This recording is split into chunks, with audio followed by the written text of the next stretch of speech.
Hello everyone, आज date है 18 अप्रैल 2023 और द हिंदू न्यूज एनालिसिस में आपका स्वागत है। इस वीडियो में हम द हिंदू की इंपोर्टेंट न्यूज़ को एग्जाम के पॉइंट ऑफ व्यू से डिस्कस करेंगे। नीचे डिस्क्रिप्शन बॉक्स में telegram channel volcano IAS academy का लिंक दिया हुआ है। आप telegram channel volcano IAS academy के साथ में जुड़ सकते हैं। वहाँ पर हर exam means UPSC, state PCS and other exams के पॉइंट ऑफ व्यू से काफ़ी इंपॉर्टेंट इन्फॉर्मेशन आप सभी के साथ में शेयर की जाती है। तो चलो स्टार्ट करते हैं। वीडियो को स्टार्ट करेंगे एक ज्योग्राफिकल बेस्ड क्वेश्चन के साथ में। और आज आपका क्वेश्चन ये है कि अंजी खाद ब्रिज को आपको मैप में व्यू करना है, फिर इससे रिलेटेड हर इंपॉर्टेंट फैक्ट्स को एंड इन्फॉर्मेशन को कमेंट बॉक्स में टाइप करना है। कल हमने आपसे क्वेश्चन पूछा था माउंट मेरापी को लेकर के। तो माउंट मेरापी जो है वो इंडोनेशिया कंट्री में लोकेटेड है। इंडोनेशिया कंट्री में 130 एक्टिव वोल्केनोज हैं और इन 130 एक्टिव वोल्केनोज में माउंट मेरापी जो है वो मोस्ट एक्टिव वोल्केनो के रूप में एग्जिस्ट करती है। अभी कुछ टाइम पहले ही माउंट मेरापी में वोल्केनिक एक्टिविटीज़ देखने को मिली, जिसकी वजह से न्यूज़ में बना हुआ था। तो माउंट मेरापी की जो लोकेशन है वो आपको ध्यान में रखना है। द हिंदू को अगर हम डिस्कस करें तो फर्स्ट इंपॉर्टेंट आर्टिकल है द हिंदू के फ्रंट पेज पर सेम सेक्स मैरिज वाले इशू को लेकर के। देखो ये जो आर्टिकल है सेम सेक्स मैरिज, ये जो इशू है इसको लेकर के आज टेक्स्ट पेज पर भी आर्टिकल आया है, वहाँ पर भी हम डिस्कस करेंगे। यहाँ पर इंपॉर्टेंट पॉइंट हम ये डिस्कस कर लेते हैं कि सुप्रीम कोर्ट में सेंट्रल गवर्नमेंट ने अपना स्टेटमेंट दिया है कि ये जो सेम सेक्स मैरिज को जो रिकॉग्निशन देने की जो बात की जा रही है, जो पिटीशन डाली गई है जुडिशरी में, ये एक अर्बन एलिटिस्ट व्यू है। और साथ ही साथ में उन्होंने क्लियरली ये बात बोली है कि कोई भी लॉ बनाना जो है वो पार्लियामेंट का काम है। तो जुडिशरी जो है वो इस पॉइंट पर इंटरवीन ना करे और यहाँ पर पार्लियामेंट को काम करना दे। पार्लियामेंट जब इस चीज़ को लेकर के लॉ बनाएगी तो जो अदर पॉइंट है, जैसे सोसाइटी बेसिस पर, इंडिविजुअल बेसिस पर, ऑर्गेनाइजेशन बेसिस पर, या फिर मैरिज जो कंसेप्ट है, इन सब को लेकर के जो है वो सेम सेक्स मैरिज रिकॉग्निशन को लेकर के व्यू किया जाएगा। अलग अलग पॉइंट पे, अलग अलग क्राइटेरिया पे इसको व्यू किया जाएगा और फिर क्या क्या चेंज करने हैं, कौन कौन से एक्ट में, वो सब कुछ जो है इसके बेसिस पर डिस्कस किए जाने चाहिए। मतलब पार्लियामेंट का काम है, पार्लियामेंट जो है वो यहाँ पर as a law making body के रूप में काम करते हुए सेम सेक्स मैरिज को लेकर के रूल बनाई। ऐसा सेंट्रल गवर्नमेंट ने जुडिशरी को बोला है कि सेंट्रल गवर्नमेंट जो है वो इसमें अपना पॉइंट रखे, वो इसको लेकर के लॉ बनाएगी। नेक्स्ट जो आर्टिकल है, सुप्रीम कोर्ट जो है उन्होंने फाइन लगा दिया है मुंबई मेट्रो पर। क्यों? क्योंकि कुछ ट्रीज को काटने के लिए अलाउ किया गया था, इनका जो भी इंफ्रास्ट्रक्चर है उसको डेवलप करने के लिए, लेकिन जितना क्राइटेरिया डिसाइड किया गया था कि इतने ट्रीज को काटना है, उससे ज़्यादा ट्रीज को काट दिया गया। तो यहाँ पर सुप्रीम कोर्ट ने क्लियरली बोला है कि the MMRCL made an attempt to overreach the jurisdiction of the Supreme Court। उन्होंने क्लियरली बोला है कि जितना आप लोगों को अलाउ किया गया था उससे ज़्यादा 177 से ज़्यादा ट्रीज जो हैं वो अपने यहाँ पर काटे हैं और 84 ट्रीज को लेकर के आपको अलाउ किया गया था। तो मतलब जितना ऑर्डर किया गया उससे ज़्यादा आपने जो है वो यहाँ पर काम किया है। और देखो ट्रीज जो है उसकी अवेलेबिलिटी सिर्फ इसलिए नहीं है कि वो सॉइल पर उगे हुए हैं, इनका बहुत सारा बेनिफिट है। स्पेसिफिक अभी हम जो एडिटोरियल पेज है वहाँ पर भी आर्टिकल डिस्कस करेंगे कि किस तरीके से हीट वेव्स जो हैं वो इंक्रीज हो रही हैं। तो अगर हम ग्रीनरी इंक्रीज करेंगे तो इन सारे इश्यूज को हम क्या कर सकते हैं, सॉल्व कर सकते हैं। और स्पेसिफिक अर्बन एरियाज में अगर हम बात करें तो ग्रीनरी रहना, प्लांटिंग होना, प्लांटेशन होना, ट्रीज की अवेलेबिलिटी होना, वो बहुत ज़्यादा नेसेसरी है। ओके, नेक्स्ट इंपॉर्टेंट आर्टिकल है एडिटोरियल पेज पर और यहाँ पर हम आर्टिकल डिस्कस करते हैं कि जो एक्सट्रीम हीट जो है, जैसे कि कल भी हमने डिस्कस किया कि नवी मुंबई में एक गवर्नमेंट कुछ एक्टिविटी, कुछ लोग धूप में बैठे हुए और उस टाइम जो है वो उस एक्सट्रीम हीट की वजह से उन लोगों की, कुछ लोगों की वहाँ पर डेथ देखने को मिली। तो ये जो एक्सट्रीम हीट के जो इशू है, इन सबको टैकल कर जो है वो हम कैसे कर सकते हैं। तो राइटर जो है वो मेंबर ऑफ पार्लियामेंट है और सुल्तानपुर कंस्टिट्यूएंसी से अपने आप को रिप्रेजेंट करते हैं। इन्होंने यहाँ पर पहले तो कुछ बेसिक बैकग्राउंड रखा है कि 350 मिलियन इंडियंस जो हैं वो स्ट्रॉन्ग हीट स्ट्रेस से एक्सपोज्ड है। मतलब एक तरीके से उनके कॉन्टैक्ट में, एक तरीके से वो जो एक्सट्रीम हीट जो है ना वो इतनी पॉपुलेशन को इफेक्ट करती है। अप्रैल एंड मई के बीच में 2022 के ये डाटा है, 2022 में अप्रैल और मई के बीच में जो है इतने लोग जो हैं वो हीट की वजह से इफेक्टेड हुए। 1990 से 2019 के बीच में अगर हम देखें तो समर का जो टेम्परेचर, एवरेज टेम्परेचर जो है वो 0.5 से 0.9 डिग्री सेल्सियस तक इंक्रीज हुआ है। कहाँ कहाँ पर? पंजाब, हरियाणा, उत्तर प्रदेश, बिहार और राजस्थान के जो डिस्ट्रिक्ट है वहाँ पर इतना टेम्परेचर हाइक देखने को मिल रहा है। और इंडिया के जो डिस्ट्रिक्ट हैं वहाँ पर विंटर टेम्परेचर जो है वो भी 54%, इंडिया के जो टोटल डिस्ट्रिक्ट हैं वहाँ से 54% जो डिस्ट्रिक्ट हैं वहाँ पर टेम्परेचर विंटर सीजन में भी इंक्रीज हुआ है।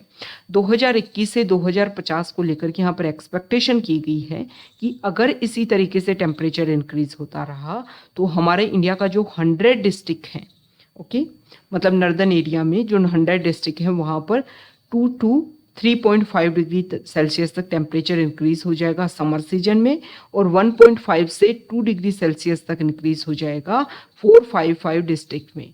मतलब इतना टेम्परेचर जो है वो हाइक देखने को मिलेगा। मान लो अभी 40 डिग्री सेल्सियस रहता है अप्रैल में कहीं का टेम्परेचर, तो हमारे नॉर्दर्न एरिया जो प्लेन एरियाज हैं वहाँ पर अगर हम देखें जैसे कि राजस्थान, हरियाणा, पंजाब, ये एरिया जो है यहाँ टेम्परेचर जो है 2 से 2.5 डिग्री, मतलब मान लो अभी अप्रैल में 40 डिग्री सेल्सियस रह रहा है तो वहाँ पर फिर 2050 तक जो है वो टेम्परेचर रहेगा 42 डिग्री सेल्सियस, ऐसा अनुमान लगाया जा रहा है। अगर जो एमिशन है उसको कंट्रोल नहीं किया तो ये प्रॉब्लम कम नहीं होगी, ये और ज़्यादा इंक्रीज हो जाएगी। और 455 डिस्ट्रिक्ट जो हैं जो इन एरिया से थोड़ा डिस्टेंट एरिया पर पड़ते हैं वहाँ पर टेम्परेचर जो है 1.5 डिग्री से 2 डिग्री तक इंक्रीज हो जाएगा। विंटर सीजन में भी टेम्परेचर जो है वो 1 डिग्री से 1 डिग्री सेल्सियस से 1.5 डिग्री सेल्सियस तक इंक्रीज हो जाएगा 485 डिस्ट्रिक्ट में। तो ये जो शार्प राइज है अर्बन, मतलब यहाँ पर बताया गया है कि तो ये तो ओवरऑल टेम्परेचर की बात की गई है। अगर हम अर्बन टेम्परेचर की बात करें तो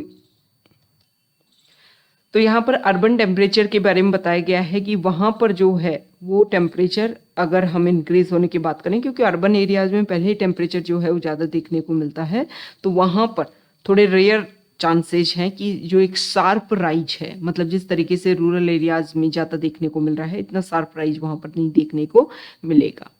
हालांकि अगर टेम्परेचर इस तरीके से बढ़ता रहा तो जो प्रॉब्लम है वो और ज़्यादा इंक्रीज हो जाएंगी। यहाँ पर बताया गया है कि वी आर लाइकली टू सी अप्रैल में temperature reaching record high every 3 years, मतलब टेम्परेचर जो है वो अप्रैल मई के टाइम में मतलब समर सीजन में बढ़ता ही जा रहा है।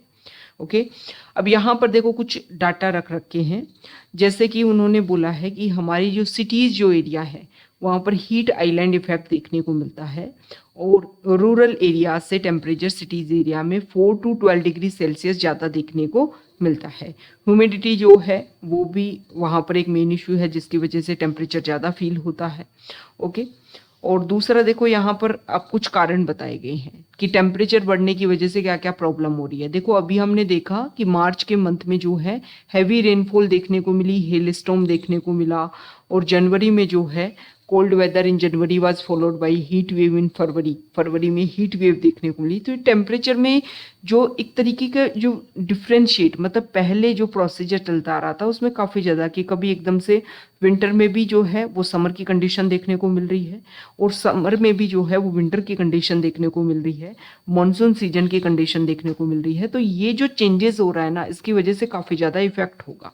ओके, तो यहाँ पर सबसे पहले तो उन्होंने बता दिया है कि ये जो हैवी रेनफॉल देखने को मिली इसकी वजह से हमारे इंडिया का 90% जो क्यूमिन का प्रोडक्शन होता है वो गुजरात और राजस्थान, तो ये वेदर में जो वेरिएबिलिटी है इसकी वजह से इफेक्ट होगा। एग्रीकल्चर जो क्रॉप पैटर्न है वो इससे इफेक्ट हुआ है, जो प्रोडक्शन है वो इससे इफेक्ट हुआ है। टेम्परेचर इंक्रीज होने की वजह से वो लेबरर्स जो डे लेबरर्स हैं, डे टाइम में काम करते हैं, जैसे कि कंस्ट्रक्शन साइट में, एग्रीकल्चर सेक्टर में, और साथ ही साथ में अगर हम बात करें मार्जिनल फार्मर्स हो गई, स्ट्रीट वेंडर्स हो गई, तो अगर टेम्परेचर इसी तरीके से हाई देखने को मिलेगा तो उनका जो प्रोडक्शन सिस्टम जो है, मतलब जो उनका वर्क का जो प्रोसीजर है वो इससे इफेक्ट होता है, उनकी प्रोडक्टिविटी जो है वो इससे इफेक्ट होती है, और गिग इकोनॉमी वर्कर्स जो है वो इससे इफेक्ट होंगे। तो वेदर इंक्रीज होने से क्या क्या प्रॉब्लम होगी, हमारा जो इंफ्रास्ट्रक्चर है वो इफेक्टेड होगा, जो एग्रीकल्चर सेक्टर है वो इफेक्ट होगा, गिग इकोनॉमिक सेक्टर जो है वो इफेक्ट होगा। तो इस प्रॉब्लम को कैसे सॉल्व कर सकते हैं, तो सॉल्व करने का सबसे बेस्ट पॉइंट है ग्रीनिंग, जिसके बारे में हमने फ्रंट पेज पर भी डिस्कस किया कि प्लांटेशन हमें ज़्यादा से ज़्यादा बढ़ाना है।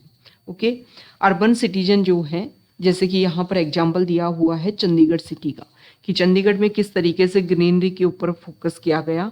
वहाँ पर एक स्मॉल लेक जो है सुखना लेक, उसको रिवाइवल स्टेज में लाया गया है। तो ये सारी चीज़ें हैं कि जहाँ पर भी अर्बन एरिया डेवलप किया जा रहा है वहाँ पर प्लांटेशन, साथ ही साथ में जो भी स्मॉल वाटर बॉडीज़ हैं उनको रिवाइवल किया जाए, ताकि जो कूलिंग इफेक्ट है वो हमेशा वहाँ पर बना रह सके। और ये नए जो सिटीज़ डेवलप किए जा रहे हैं वहाँ पर इन सब के ऊपर फोकस हमें करना होगा। साथ ही साथ में अर्बन एरिया में हमें क्या करना होगा कि जो भी कंस्ट्रक्शन हम मटेरियल यूज़ कर रहे हैं वो इस तरीके का हम यूज़ करें ताकि ये कूलिंग इफेक्ट दे। और टेराकोटा से बनी हुई टाइल्स का हम यूज़ करें, मतलब मिट्टी से बनी हुई चीज़ें, ताकि कूलिंग इफेक्ट, जैसे कि आप डेजर्ट एरिया में जाते हो तो वहाँ के जो हाउसेज होते हैं ना वो मड से बने होते हैं, कूलिंग इफेक्ट उससे आता है, उससे जो है वो गर्मी जो है वो समर में काफ़ी कम लगती है। दूसरा यहाँ पर बताया गया है कि देखो इंडोर पोल्यूशन भी काफ़ी बड़ा इशू है, तो कुकिंग जो गैसेज हैं उनका हम क्लीनिंग, कुकिंग फॉइल का क्लीन कुकिंग फ्यूल का हम यूज़ करें, जिसकी वजह से भी एमिशन काफ़ी कम होगा। तो ये ऐसी चीज़ें हैं जिनका हम यूज़ कर सकते हैं और इसकी वजह से टेम्परेचर जो है वो काफ़ी कम इंक्रीज़ होगा। साथ ही साथ में अगर हम आउटर पोल्यूशन की बात करें तो जैसे फैक्ट्रीज एरिया हो गया, और साथ ही हमारा क्या हो गया ट्रांसपोर्टेशन, तो इसकी जगह पर हम पब्लिक ट्रांसपोर्टेशन को बढ़ाएं, पर्सनल व्हीकल्स का कम से कम यूज़ किया जाए और पब्लिक ट्रांसपोर्टेशन की अवेलेबिलिटी हर जगह हो, ताकि लोग प्राइवेट जो व्हीकल है उसका कम से कम यूज करें। ओके, तो हर जगह क्लीनिंग अगर लाई जाएगी तो इसकी वजह से जो इशू है वो काफ़ी कम होगा। दूसरा एक यहाँ पर टारगेट रखा गया है लैंडफिल साइट को लेकर के, हमारे घरों से जो हाउसेज से जो भी वेस्टेज निकलता है उसको वहीं पर सेग्रीगेट किया जाए, ताकि जो लैंडफिल साइट्स हैं वो कम से कम छोटी से छोटी बने, क्योंकि सभी जो वेस्टेज अगर एक जगह मगअप होता है उसको लैंडफिल साइट बहुत बड़ी हो जाती है। वहाँ पर आपने बहुत बार जो है वो इशू देखे होंगे किसके, ये फायर के इश्यू देखे होंगे, जिसकी वजह से काफ़ी ज़्यादा पोल्यूशन जो है वो बढ़ जाता है। तो जो हमारा वेस्टेज को मैनेजमेंट करने का जो प्रोसीजर है वो भी इम्प्लीमेंट होना चाहिए। इसकी वजह से भी पोल्यूशन जो है वो काफ़ी कम होगा। पोल्यूशन कम होगा तो टेम्परेचर जो है वो काफ़ी कम इंक्रीज होगा। तो आप देखिए कि किस तरीके से एक पॉइंट से दूसरा पॉइंट जो है वो कनेक्टिविटी बनी हुई है। तो अगर हम एक जगह चेंजेस करते हैं तो उसका रिजल्ट जो है वो हमें कई जगह देखने को मिलेगा। ओके, तो यहाँ पर प्रॉब्लम भी बताई गई है और सॉल्यूशन भी बताया गया है। नेक्स्ट यहाँ पर जो आर्टिकल है वो एडिटोरियल पेज पर ही है और हम डिस्कस करेंगे कि सूडान जो कंट्री है वहाँ पर horn of Africa, Africa continent का जो ईस्टर्न पार्ट है हॉर्न ऑफ अफ्रीका उसका पार्ट है सूडान कंट्री, और यहाँ पर इशू देखने को मिल रहा है। इशू क्या है? इशू ये है कि देखो जो सूडान है वहाँ पर वहाँ की जो पैरामिलिट्री फोर्सेस हैं और जो वहाँ की आर्मी है उसके बीच में क्लैश देखने को मिल रहा है। देखो पहले तो यहाँ पर 3 डेकेड तक 1956 में यहाँ पर फ्रीडम मिली थी सूडान को, लेकिन उसके बाद में मिलिट्री जो है उसका एक रूल यहाँ पर रहा लगभग 30 ईयर्स तक। यहाँ पे प्रेसिडेंट उमर अल बशीर जो है उन्होंने यहाँ पर रूल किया, लेकिन 2019 के बाद में 2019 के टाइम में जो है यहाँ पर प्रोटेस्ट हुआ और अमीर जो उमर अल बशीर है उसको जो पावर है उससे हटा दिया गया। उसके बाद में यहाँ पर मिलिट्री और पैरामिलिट्री फोर्सेज जो हैं उन्होंने मिलकर के डिसाइड किया कि मिलकर के हम क्या करेंगे, रूल करेंगे जब तक यहाँ पर डेमोक्रेटिक जो चीज़ें हैं वो एस्टेब्लिश नहीं हो जाती हैं। मतलब यहाँ पर चुनाव होंगे उससे पहले जो भी पॉलिटिकल पार्टीज़ हैं उनके द्वारा जो ऑफिसर्स को यहाँ पर अपॉइंट किया गया उसके थ्रू जो है वो यहाँ पर पावर चलेगी। लेकिन 2021 में जो है वो यहाँ की आर्मी ने यहाँ पर प्रोटेस्ट करके जो है दोबारा से पावर अपने पास ले ली, और अभी पैरामिलिट्री फोर्स और मिलिट्री फोर्स के जो हेड हैं वो मिल करके यहाँ पर काम चला रहे थे। अभी क्या था कि दोनों के बीच में, मिलिट्री और पैरामिलिट्री के बीच में एक ऐसा ऑर्गेनाइजेशन बना रखा था जो दोनों से मिल करके मिल बांट करके कोऑपरेशन के थ्रू काम होता था। लेकिन प्रॉब्लमेटिक इशू क्या देखने को मिला है कि मिलिट्री जो है वो पैरामिलिट्री फोर्सेस के ऊपर यहाँ पर रूल करने वाली थी। उनको ये था कि 10 ईयर्स तक जो है वो पैरामिलिट्री फोर्स जो है वो हमारे अंडर काम करे। पैरामिलिट्री फोर्स जो है वो चाहते हैं कि हम काम ना करें, क्योंकि उनके अंडर काम ना करें। तो यहाँ पर दोनों के जो हेड हैं उनके बीच में पावर को कैप्चर करने का जो क्लैश है, उसी की वजह से ये इशू जो है वो बड़ा है। ओके, तो यहाँ पर अगर हम बात करें तो इसी का इशू देखने को मिल रहा है, दोबारा से क्लैश हुआ है, डेमोक्रेसी को एस्टेब्लिश करने के लिए काम किया जा रहा है। तो यहाँ पर इस आर्टिकल में बोला गया है कि सूडान में जो इशू है उसमें जो यहाँ पर मिलिट्री पैरामिलिट्री है उनको यहाँ का जो इशू है, जैसे कि यहाँ पर इन्फ्लेशन रेट, फूड क्राइसिस, ये इशू है, इनके ऊपर कोशिश करना चाहिए, इनके ऊपर ध्यान देना चाहिए। और ये जो क्लैश देखने को मिल रहा है इसका सोल्यूशन जो है वो क्या करना चाहिए, ख़त्म करने की कोशिश, मतलब इसका सॉल्यूशन जो है वो देने की कोशिश करनी चाहिए। और जो यहाँ पर मिलिट्री का एस्टेब्लिशमेंट है उसको डेमोक्रेसी की तरफ चेंज करने की कोशिश की जानी चाहिए। नेक्स्ट इंपॉर्टेंट आर्टिकल है टेक्स्ट पेज पर, और यहाँ पर देखो एक 1987 के टाइम में एक मलियाना मैस्कर हुआ था। इशू क्या है कि जब राजीव गांधी गवर्नमेंट ने क्या किया, बाबरी मस्जिद को ओपन किया, तो उसके बाद में जो है वो काफ़ी ज़्यादा इशू, काफ़ी ज़्यादा क्लैश यहाँ पर देखने को मिला। तो ऐसा बोलते हैं कि कुछ प्रोविंशियल आर्म्ड कंसल्टेंट्स कॉन्स्टेबलरी जो है वो यहाँ पर एस्टेब्लिश किए गए थे ताकि जो रिवॉर्ड्स हैं उनको कंट्रोल किया जा सके। तो बहुत सारे मुस्लिम कम्युनिटी से रिलेटेड जो लोग हैं उनको यहाँ पर अरेस्ट किया गया, और फिर जो ये पैरामिलिट्री फोर्सेज जो हैं उन्होंने इन लोगों को अरेस्ट करके जो है तो काफ़ी ज़्यादा बीटन किया गया। तो इसकी वजह से इशू जो है काफ़ी बढ़ गए, बहुत सारे लोगों की डेथ हुई। तो उस इशू को जो है वो व्यू करवाया जा रहा था, जुडिशरी में उसको लेकर के डिस्कशन चल रहा था कि जो भी लोग, जो भी पैरामिलिट्री कॉन्टेम्पलेटरी के कॉन्स्टेबलरी के जो फोर्सेज के जो भी मैन इसमें इन्वॉल्व थे उनको यहाँ पर सजा दी जाए, लेकिन यहाँ पर जो भी लोग इन्वॉल्व थे उनको रिलीज कर दिया गया। तो इसमें इशू ये मलियाना मैस्कर को लेकर के इशू ये है कि अदर जो प्रोविजन है उनको लेकर के अभी भी सुनवाई चल रही है, अभी भी हियरिंग चल रही है। तो इस तरीके से जो रिलीज है वो नहीं किया जाना चाहिए था। सभी पिटिशंस को लेकर के जब तक रिजल्ट नहीं आ जाता है तब तक इसको ये रिलीज जो है उन लोगों का नहीं देखने को मिलना चाहिए था। यहाँ पर जो आर्टिकल है वो सेम सेक्स मैरिज को लेकर के है। तो देखो जो कपल्स हैं सेम सेक्स कपल, उनका ये मानना है कि अगर सेम सेक्स मैरिज को स्पेशल मैरिज एक्ट के अंडर आप एस्टेब्लिश करते हो तो एक एज ए कपल जो बेनिफिट मिलता है, जैसे कि चिल्ड्रन को अडॉप्ट करना, जो भी हेरिटेंस में जो है, साथ में जो सैलरी में जो बेनिफिट मिलता है पार्टनर को, ये सारी चीज़ें जो हैं वो पार्टनर को बेनिफिट यहाँ पर मिल सकेगा। दूसरा यहाँ पर जो गवर्नमेंट का ये मानना है कि देखो सेम सेक्स मैरिज जो है वो एक न्यू कंसेप्ट है, हालांकि वेस्टर्न कंट्रीज में इसको फॉलो किया जा रहा है।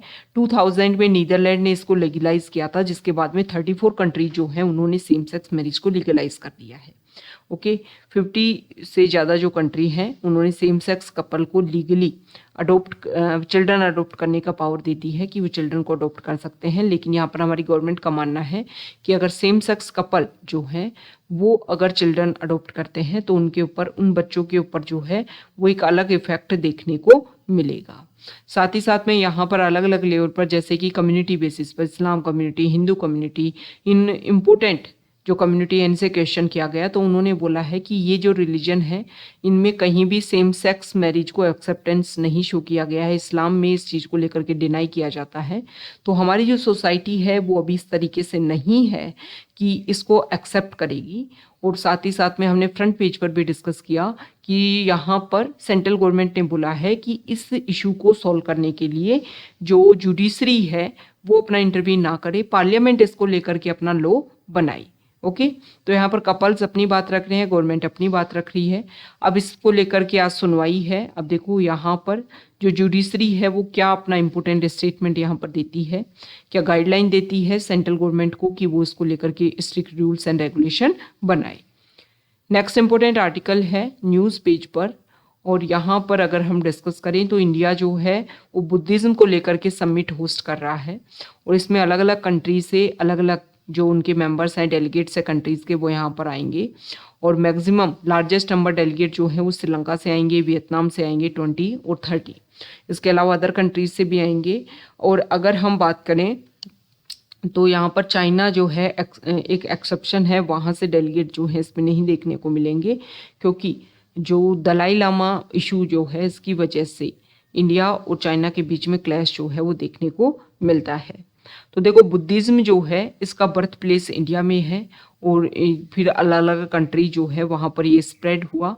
तो एक रिलीजियस बेसिस पर कनेक्टिविटी जो है वो दी जा सकती है। साथ ही साथ में इस समिट में जो है वो अलग अलग इशू जैसे climate change, poverty, conflict among others, इन सब को जो है वो यहाँ पर डिस्कस किया जाएगा और बुद्धिज्म की जो टीचिंग्स है, प्रैक्टिसेज हैं, उन सबको यहाँ पर एक्सप्लोर करने की कोशिश की जाएगी। नेक्स्ट इंपॉर्टेंट आर्टिकल है फॉरेन पेज पर। तो देखो रशिया के ऊपर बैन लगाया गया कि जो डॉलर है उसमें वो जो भी ट्रेड किया जाता है वो ना किया जाए, और जो स्विफ्ट सिस्टम है उसके ऊपर रिस्ट्रिक्शन लगाया गया कि कोई कंट्री जो है अगर रशिया को पेमेंट करना चाहता है तो वो जो है वो ना कर पाए। तो यहाँ पर अभी क्या किया है, जो अगर हम बात करें बांग्लादेश कंट्री जो है वहाँ पर कुछ न्यूक्लियर पावर प्लांट जो है स्टेब्लिश हो रहे हैं और रशिया की जो न्यूक्लियर पावर प्लांट है, रशिया की जो कंपनी है वो उसमें हेल्प कर रही है। ओके, तो यहाँ पर क्या है, तो यह रशिया की कंपनी जो है वो हेल्प कर रही है बांग्लादेश में ये न्यूक्लियर पावर प्लांट एस्टेब्लिश करने में। तो यहाँ पर बांग्लादेश ने रशिया को पेमेंट करने के लिए एक नया अल्टरनेट निकाला है। चाइनीज़ जो करेंसी है युआन, उसमें पेमेंट किया जाएगा।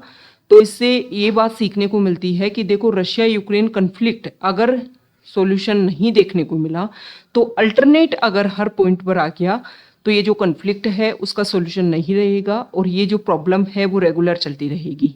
तो ये जो अल्टरनेट है वो ना डेवलप होने पाए, इसका बेसिक चीज़ ये है कि जो भी कन्फ्लिक्ट है उसको सॉल्व किया जाए रशिया यूक्रेन के बीच में, ताकि जो रेगुलर ट्रेड है वो चल सके और इंटरनेशनल लेवल पर जो अलग अलग जो पॉलिटिकल जो कन्फ्लिक्ट है वो क्रिएट ना हो, वर्ल्ड जो है वो अलग अलग ऑर्गेनाइजेशन अलग अलग ग्रुप्स में डिवाइड ना हो, और जो भी इशू है, क्योंकि प्रेजेंट टाइम में अगर हम डिस्कस करें तो अगर वर्ल्ड जो है वो इस तरीके से डिवाइड होता है अलग अलग पॉइंट पे, तो इसकी वजह से जो ग्लोबली इशू है जैसे कि क्लाइमेट चेंज है और भी अदर इशू जो है, वेपनाइजेशन है, इन सब को जो है वो सॉल्व नहीं किया जा सकेगा। ओके, तो ये आज का हमारा द हिंदू न्यूज़पेपर का डिस्कशन था। अगर आप यहाँ तक आए हैं, वीडियो आपको अच्छा लगा है तो प्लीज़ वीडियो को लाइक कीजिए, शेयर कीजिए और चैनल को सब्सक्राइब कीजिए। Okay, thank you.